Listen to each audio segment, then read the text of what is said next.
The destruction of the Church of the Holy Sepulchre 1009 refers to the destruction of the Church of the Holy Sepulchre, churches, synagogues, Torah scrolls and other religious artifacts and buildings in and around Jerusalem, which was ordered on the 28th of September 1009 A.D. by the Fatmid Caliph Al-Hakim bi-Amr, known as the Mad Caliph or Nero of Islam.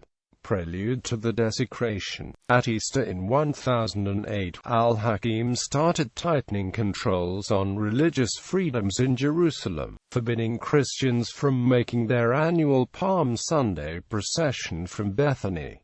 Holy Sepulchre destruction. On the 29th of September 1009, Al-Hakim ordered a governor at Ramla called Yaruk to demolish the area around Constantine's original Church of the Holy Sepulchre. Yaruk, along with his son Yusuf al-Hussein ibn Zahir al-Wazin and Abu al-Farawiz al-Daf, were among those who started destroying various buildings. The Church of the Holy Sepulchre was said to be built on the site of the Calvary at Golgotha, where Jesus was alleged to have been crucified, over a rock-cut room that Helena and Macarius identified as the location of the resurrection. The destruction was chronicled by Yahya ibn Sa'id of Antioch, who noted it cast down as far as the foundations, and the rock-cut tomb was demolished, in the attempt to cause all trace of it to disappear. All sacred remains and holy relics were completely annihilated. Iron hammers were ineffectual against the bedrock foundations of the tomb, so they resorted to burning it with fire. Wider desecration. The desecration was not only carried out on Christian sites in and around Jerusalem. In campaigns of 1011 and 1013–14, Al-Hakim continued his campaign of destruction against Jewish synagogues and Torah scrolls along with churches all over Syria. Unlike other Fatimids, Al-Hakim launched persecutions against Demis that lasted throughout his reign. Christians were made to wear crosses and Jews forced to wear wooden blocks around their necks. He only stopped when the threats to mosques from retaliatory attacks became too great. European reaction. When the news reached Europe, Christians were horrified and Pope Sergius IV sent a circular letter to all churches calling for a holy fight in the Middle East and expulsion of Muslims from the Holy Land. The events would later be recalled by Pope Urban II in his preaching for the Crusade at Clermont. Although the Crusades happened almost a century after the desecration and caused by various other complex political intrigues, it was still very much in the public mind as a cause.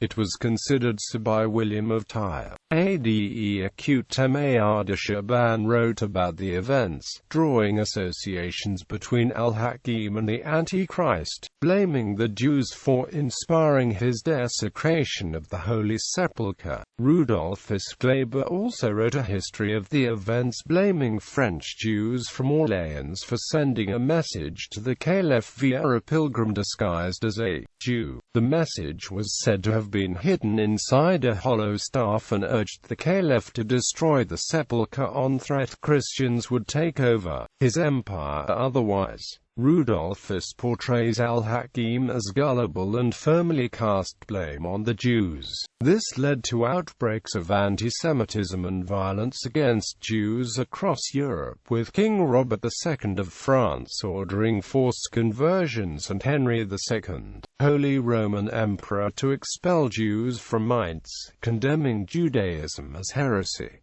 Arabic chroniclers, Al-Qalanisi and Al-Jawizi, suggested that Al-Hakim was angered by the supposed miracle of the holy fire, which had been reported as early as the 9th century. Taqi al-Din Ahmad ibn Ali al-Makrizi suggested the use of black elder and quicksilver was used to cause the fraudulent miracle. Bar-Hebraeus and Severus ibn Mukaffa report accounts of a Christian monk named John who had become disenchanted with the Patriarch of Jerusalem, informed the Caliph of the fraud to disparage him. Severus notes the Patriarch was arrested at the time of the Sepulchre's destruction, and A.D.by confirms he was killed. The Patriarch of Jerusalem, who was secretly put to death over the matter, was the appropriately named Arsenius, also a Patriarch of Alexandria and apparently an uncle of Al-Hakim. Motivations. Al-Hakim's motivations for the desecration are unclear and have been variously attested. John J. Saunders states that his anti-Christian policies were intended to mitigate the discontent aroused by his father's liberal attitude towards non-Muslims. There were also suspicions of Christians colluding with Bedouin tribes to undermine Fatmid power. It was possibly in retaliation for Byzantine attacks.